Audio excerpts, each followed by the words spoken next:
हिमाचल के कई इलाकों में अब नई नवेली दुल्हनों की छुट्टियां शुरू हो गई हैं।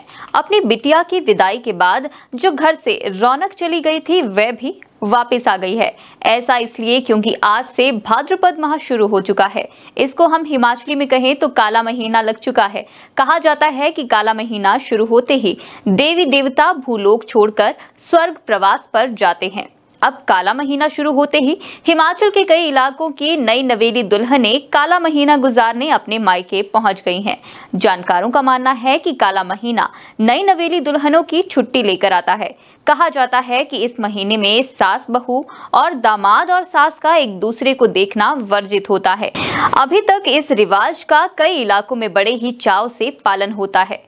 वहीं बिटिया के घर आने की खुशी में मायके में भी खूब चहल पहल होती है। इस पहाड़ी प्रथा के अनुसार काला महीना गुजारने को नवविवाहिता को पूरी तैयारी के साथ ससुराल पक्ष द्वारा भेजा जाता है। एक दिन पहले ही पकवान बना दिए जाते हैं। बड़े से टोकरे में इन पकवानों को भरकर दुल्हन के साथ मायके छोड़कर जाते हैं। दुल्हनों को इतनी लंबी छुट्टी शादी के बाद पहली बार ही मिलती है। सावन के खत्म होने और भाद्रपद के आगाज के साथ ही काला महीना शुरू होता है।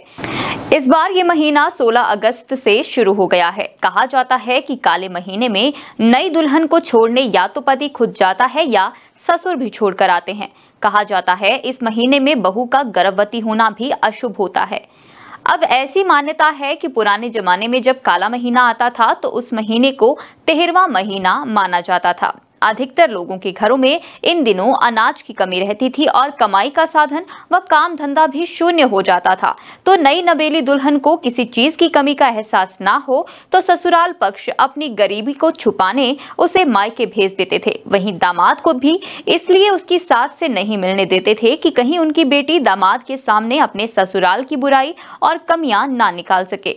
इसी के चलते अब ये प्रथा थी और रीति बन चुकी है। भले ही लोग आज साधन संपन्न हो गए हैं, लेकिन आज भी इस रीति रिवाज को बड़े ही चाव से निभा रहे हैं।